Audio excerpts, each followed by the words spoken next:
Hi, I'm Claire Tompkins, the Clutter Coach, and this is the Organize Your Life podcast. I am passionate about organizing because it makes my clients' lives so much easier, more relaxed, and with more time to spend the way they want to. That's what organizing is all about, not about being neat or having the right containers. It's about getting more time for what matters to you. My specialty is chunking down this big topic so it's not overwhelming. That's the concept behind my book, 5 Minutes to a Relaxing Bedroom. And that's the concept for this podcast too, which is based on my first book, 52 Simple Ways to Get Organized. Both books are available on my website and on Amazon. In every podcast, I'll lay out a simple organizing concept and tell you why it's important. I'll include an action step at the end so you can start practicing right away. Okay, here we go. Today's podcast is based on simple way number 10 in my book, which is called, But It Was a Gift. Have you received gifts that ended up as clutter in the back of your closet? Sure you have. We all have. It's one of those tough categories of items because of that emotional baggage.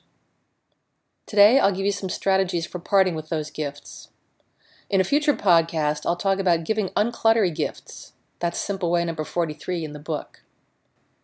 Don't hang on to gifts you've received just because they were gifts. Anything that does not please you or have an important use to you is really not worth keeping in your life. Of course, it's important to be tactful and not hurt the giver's feelings. However, there's no point in feeling guilty about not wanting a gift. This is a hard one for most people. The more important the relationship, the more invested they are in the gift. I've known clients to fetch a hideous vase out of the back of a cabinet to display prominently when they know the person who gave it to them will be visiting.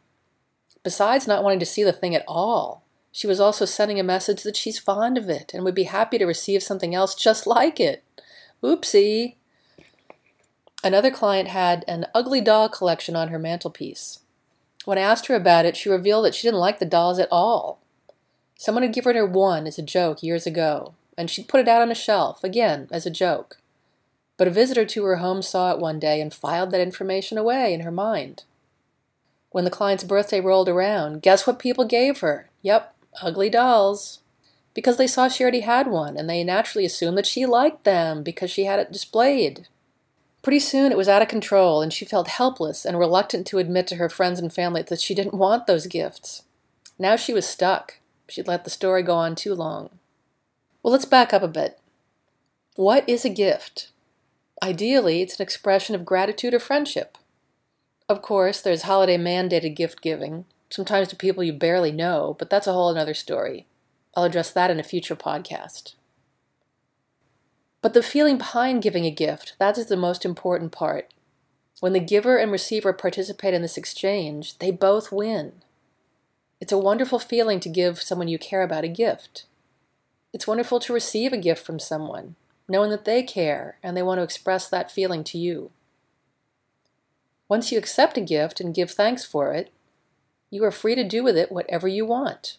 I know, kind of radical. It might be easier to do that, though, if you realize that anyone you give a gift to has that same freedom. Think about that for a moment. What if you found out the day after you gave your friend a gift that she turned around and gave it to someone else? Your feelings could be hurt, but it also might make you think more about either giving her something you already know she'll like, because she told you, or focusing instead on the warm fuzzies associated with the giving, and treating the gift itself as just part of the satisfying ritual. Gifts can be tricky because they involve relationships. Obviously, you have to use your own judgment here. If you start thinking about gift giving in a different way, though, your experience of it will change. If you have a lot of clutter you're trying to release, you already know how strong the pull of possessions can be. Gifts often have an even stronger pull. Your journey to letting go of clutter has a lot to do with changing your relationship to objects, to seeing them as inanimate things that may have a place in your life or may not. Try to avoid getting stuck in believing that it's your responsibility to find a good home for an unwanted gift. That's what recycling centers and thrift stores are for. Your job is to get it out of the house as fast as possible. And I hereby give you permission to let go of unwanted gifts. If that doesn't work for you, seek out organizations you admire that you can donate to, or take them to events with white elephant giveaways. You could set up your own giveaway table and invite friends to shop there whenever they visit you. Your action step this time is to find a gift in your closet that you've been saving because you feel guilty about getting rid of it. Put it in your donation bag or pass it on to someone you know will appreciate it. Hey, thanks for listening. I'm Claire Tompkins, the Clutter Coach. If you like the show, I'd love it if you'd leave a rating and a review in iTunes. You can subscribe, too, so the podcast will be ready and waiting for you to listen to it. Read my blog at www.cluttercoach.net. The blog is also where you'll find the show notes. And check out my store to find books I've written and books and products that I recommend, and some freebies, too. Come back for more next week.